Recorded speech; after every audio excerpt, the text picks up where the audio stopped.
इलाहाबाद प्रयागराज में police security के बीच में पुलिस कस्टडी में 2 एक्यूज थे, उनको तो देखिए लगातार आप तक अपडेट पहुंचा रहे हैं, तस्वीरें दिखा रहे हैं। मुख्यमंत्री योगी के आदेश, शांति व्यवस्था बनी रहनी चाहिए और अब गृह मंत्रालय को योगी सरकार की तरफ से एक रिपोर्ट भी सौंपनी होगी। आखिरकार इस हत्याकांड को अंजाम दिया कैसे गया है।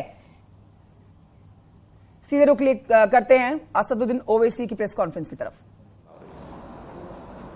और ये पिछले 2017 से जब से बीजेपी की गवर्नमेंट बनी, ये सिलसिला चल रहा है और हर बार जब कभी भी हम मीडिया से बात करते थे, बल्कि हम अपने भाषण में, अपने स्पीचेस में इस बात को दोहरा रहे थे।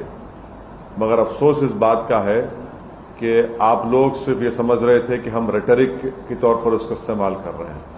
हम आप लोगों को और देश के सामने आंकड़े रखे कि कैसे लोगों को गोली से निशाना बनाया जा रहा है और जिससे भारत का संविधान में लोगों का यकीन कम होगा, जिससे हमारे कोर्ट्स में, जजेस में, पब्लिक प्रोसिक्यूटर को उनका काम करने की इजाजत नहीं दी जा रही थी। तो ये हुआ और हम इसका, मेरे पास अल्फाज नहीं है इसका कंडेम करने के लिए, इसकी मजम्मत करने के लिए।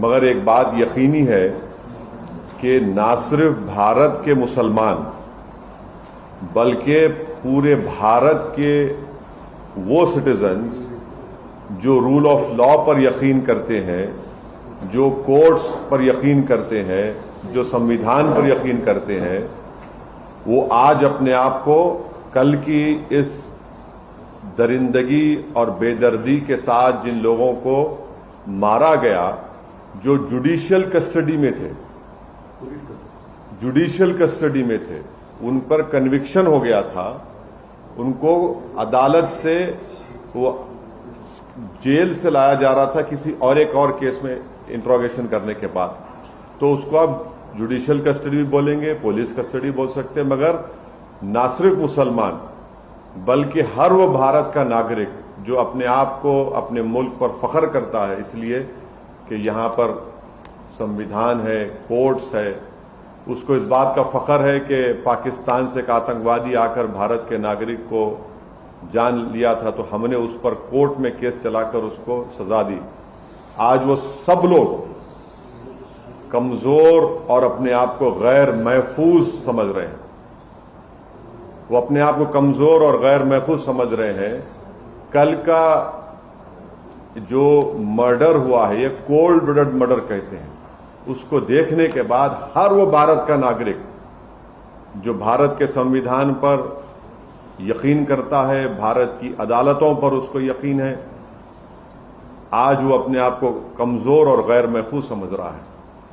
और ये इसलिए हुआ क्योंकि जो लोग सत्ता की कुर्सियों में बैठे हुए हैं, उनमें राय बराबर भी, जो अंग्रेजी का वर्ड है, ना कंपैशन है, ना उनमें ह्यूमैनिटी है, ना उनमें रहम है, ना उनमें इंसानियत है। ये जो कल का वाकया हुआ, आप बताइए मेरे को, ये तो कोई ऐसा नहीं है कि कोई जाकर फौरन किसी को गोली मार दिया। आप उनका वेपन चलाने का तरीका देखो, आप जिस तरीके से वो लोग आए और उनका हाथ स्टिल है एकदम। मुझे भी वेपन चलाना आता है, मैं भी एक एक्सपर्ट के साथ ट्रेनिंग लिया हूं अपनी सेल्फ डिफेंस के लिए। और जिस तरीके से मार रहे वो लोग, उनका हाथ देखिए हिल नहीं रहा है, उनकी आंख उस पर है, उन लोगों पर है। उनको मालूम था कि पहले कहां पर, किस जगह पर मारना। तो ये एक कोल्ड ब्लडेड मर्डर है और ये लोग प्रोफेशनल हैं। और कितना इसमें उत्तर प्रदेश की बीजेपी की सरकार का इसमें रोल है, कितना इसमें ये कौन लोग हैं जो जाकर पुलिस की मौजूदगी में और मीडिया की मौजूदगी में, बल्कि लाइव टेलीकास्ट भी हो रहा था, वो इस तरह का कोल्ड ब्लडेड मर्डर करते हैं। तो ये इसके लिए जरूरी है कि सुप्रीम कोर्ट मॉनिटर्ड इसमें इन्वेस्टिगेशन होनी चाहिए, कमेटी बननी चाहिए मैं सुप्रीम कोर्ट से दरखास्त करता हूं, प्लीड करता हूं, क्योंकि 28 मार्च के दिन सुप्रीम कोर्ट ने एक फैसला दिया था कि कल जो लोग मारे गए उसमें से एक शख्स ने, जो एक मुसलमान एक्स एमपी है, जो एक मुसलमान एक्स एमपी है, वो कोर्ट को गए थे कि मेरी जान को खतरा है सुप्रीम कोर्ट को। तो सुप्रीम कोर्ट ने यह कहा था कि जब आप जुडिशियल कस्टडी में है और आपको पुलिस कस्टडी में लेकर जा रहे तो स्टेट की जिम्मेदारी है। अब सुप्रीम कोर्ट इस मसले को सोमोटो ले और सुप्रीम कोर्ट एक कमेटी बनाए,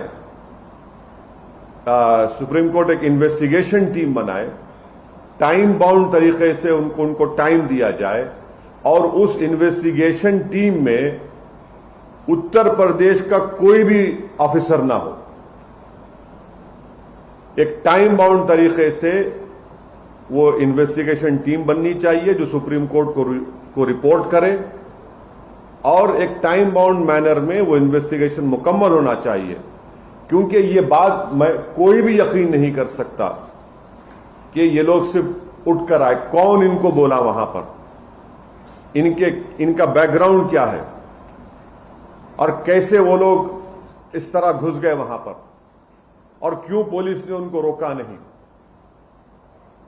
तो ये जरूरी है। हम तो सुप्रीम कोर्ट से उम्मीद करते हैं कि सुप्रीम कोर्ट इस मसले को सोमोटो लेगा, एक इन्वेस्टिगेशन टीम सुप्रीम कोर्ट बनाएगा जो सुप्रीम कोर्ट को रिपोर्ट करेंगे और उसमें बेहतर होगा कि कोई भी उत्तर प्रदेश का ऑफिसर ना हो, क्योंकि उनकी मौजूदगी में, उनकी कस्टडी में इन दो लोगों की हत्या की गई है। और एक बात आप समझिए कि मैं शुरू से कह रहा हूं कि जो रेडिकलाइजेशन हो रहा है मेजॉरिटी कम्युनिटी में, इस पर कोई यकीन नहीं कर रहा है। बराबर रेडिकलाइजेशन हो रहा है। अगर बीजेपी चुनाव पे चुनाव जीतते जा रही है और इस मसले को बीजेपी नहीं देख रही है तो बीजेपी देश की खिदमत नहीं कर रही है। ये कौन है? अगर ये जो कल जो लोग हत्या किए, अगर इनका ताल्लुक उत्तर प्रदेश सरकार से नहीं है, मैं सवाल उठा रहा हूं, मुझे नहीं मालूम है नहीं है, अगर नहीं है तो फिर ये रेडिकलाइज कैसे हुए और इतना वेपन उनके पास कहां से आया? ये कोई कट्टे नहीं थे, एक साथ मारे जा रहे हैं और कहीं पर भी वेपन ब्लॉक नहीं होता उनका हाथ देखिए आप। ये रेडिकलाइज एलिमेंट्स है। अगर ये उत्तर प्रदेश की सरकार से नहीं है तो ये रेडिकलाइज, हाईली रेडिकलाइज है और बीजेपी इसको ब्रश असाइड करती है। नहीं कुछ हो नहीं रहा है। अरे भाई कैसा नहीं हो रहा है? देखो ना ये लोग कौन है। गोली मारकर कौन सा रिलीजियस नारा क्यों लगाते आप?